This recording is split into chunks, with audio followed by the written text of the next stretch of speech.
Hi, this is Umar and welcome again to Building Information Modeling and BIM video series.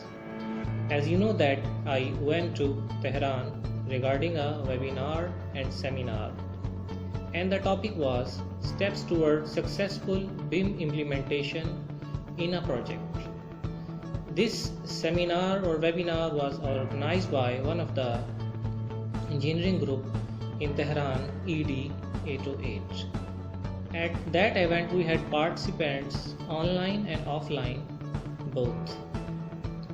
In this video I'll show you the highlights of my visit. Also we'll meet the organizer and some of the top participants. So let's begin.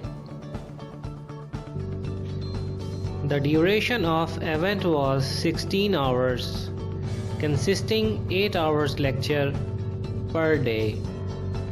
During the event, we covered everything from what is BIM in reality, why to use BIM in a project, myths about BIM,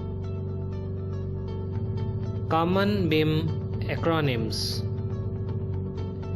BIM from 4D, 5D, 6D to 7D,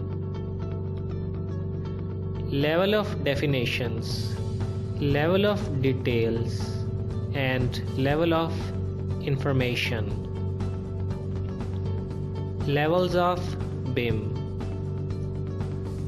common mistakes to avoid in BIM project, challenges toward BIM adoption, why BIM standards are necessary in our project, Expo Link 2020 details, Dubai vision towards BIM adoption, Expo Link 2020 introduction, Expo Link 2020 BIM case study. Now let me introduce you to the host of event, Mr. Mujtaba.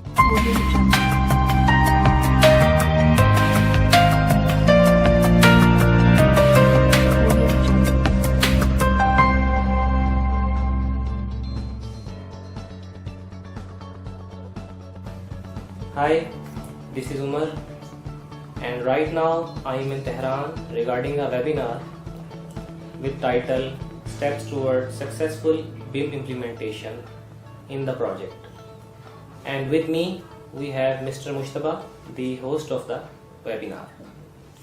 So I would like to ask some question from Mr. Mujtaba. Mr. Mujtaba, kindly tell me something about you and about your organization. Hi, I am Mujtaba Asghari, CEO of ED808 Iranian organization, and that we are doing some knowledge course for BIM engineering around the world. So thanks for you for accepting my invitation and coming to Iran for this seminar and webinar. Okay. Kindly tell me about your organization goals and mission statement, something like this. We once grew all of engineers from around the world in AEC industry. So we find some problems and we want to solve the problems. For example, we find that in AEC in this industry, BIM field is a major trend, and we have started to holding some educational courses, online, face-to-face webinars, seminars, and other things, and recorded videos and other contents for engineers. So, do you think BIM can benefit Irani engineers and Iranian AEC industry? Absolutely, yes. We need grow our experience in BIM field we need international experiences in this field, and as you know that we have lots of projects in Iran in BIM field, but we know international experiences to complete our knowledge in this new So you wanted to add some international experience and expertise in the AEC industry? Yes, of course. So why did you choose me for the webinar? As you can see in the world there are many. I heard lots of things about you. I searched and I found that you're an expert in BIM field, and fortunately you'll be near of us, and I watched your experiences from lots of projects in Pakistan, UAE, Qatar, and all of other countries.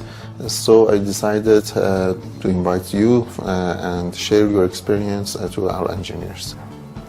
So right now, as you know, the webinar is now over, and I wanted to know about your reviews, your feedback. Is everything going well? Yes, our attendance in your course, all of them were very agree with your training course and with your knowledge, and they said to me that we can grow, we can expand some training course like this with you in Tehran, and we are very glad to invite you in Tehran, and we want ask some other requests for you in other times to come to Iran and have some other courses like this in here. Oh, okay, thank you, Mr. Mujtaba, for considering me for this webinar and to giving me the chance to share my knowledge with Iranian engineers and within our Iranian AEC industry. But I am very glad and I am very thankful to you. So hope to see you soon again. Thank you. Let's meet our top level participants.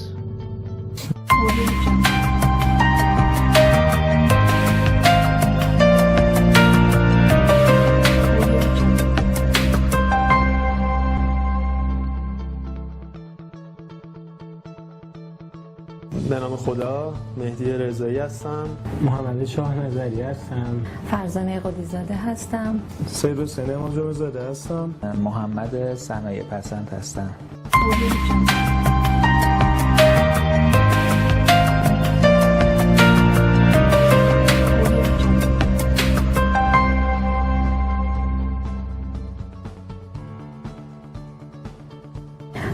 سلام و عرض ادب و تشکر از همه بچه‌هایی که تو این چند روز این برنامه رو برای ما ترتیب دادن.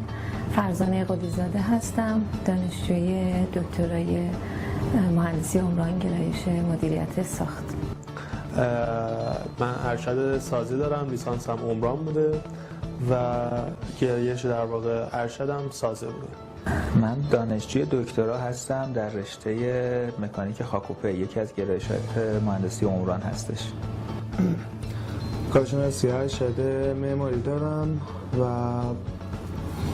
چند ساله است که تو این حوزه دارم فعالیت میکنم.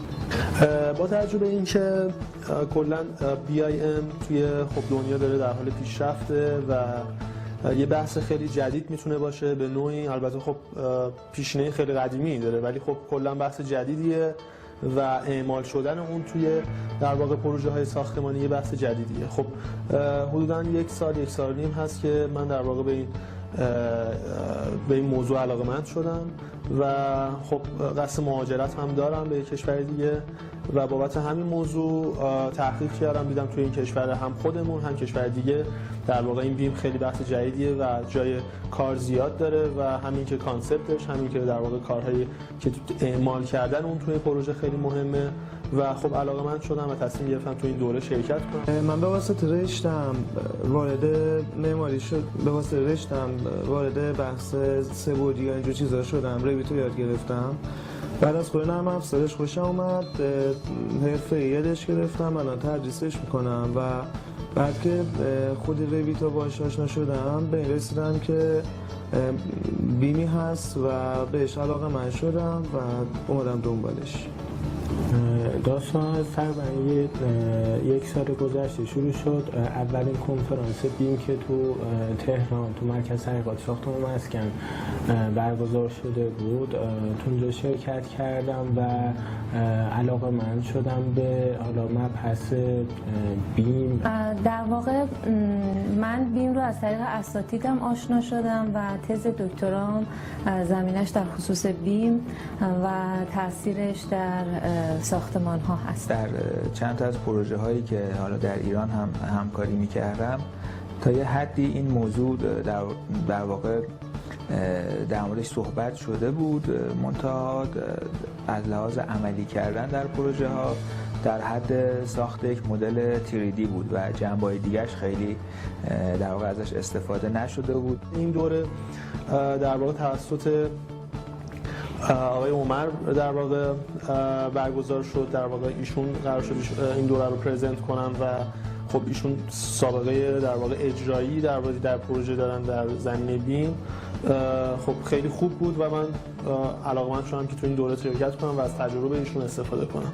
دوره خوبی بود، دوره‌ای که برگزار شد. از اطلاعات کلی و حالا اون مباحثی که بگذریم، اطلاعاتی که داده شد و سطح کاری که انجام شده بود تو پروژه اکسپو لینک دبی که ایشون یکی از بیم منیجرهای یکی از اون حالا شرکت‌های فرعی بودن.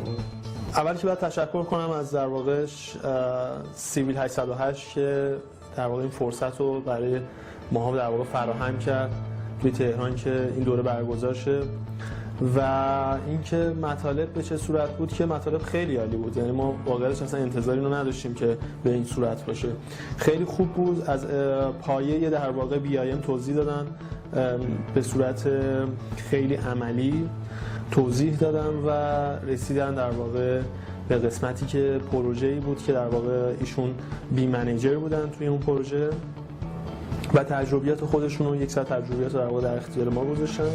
یه سری در واقع داکیومنت ها بود که توی اون پروژه بود و استفاده کرده بودن و خب خیلی مهمه. یعنی ما واقعا همچین چیزی اصلا تا حالا ندیده بودیم و توی اینترنت هم اصلا قابل سرچ و پیدا شدن نیست. مطالب کاملا بروز و جدید بود و نوع بیان مطالب به نحوی بود که به اصطلاح کاربردی بود و خیلی مناسب بود و من راضی هستم. خیلی ممنون از برگزار کننده های این دوره.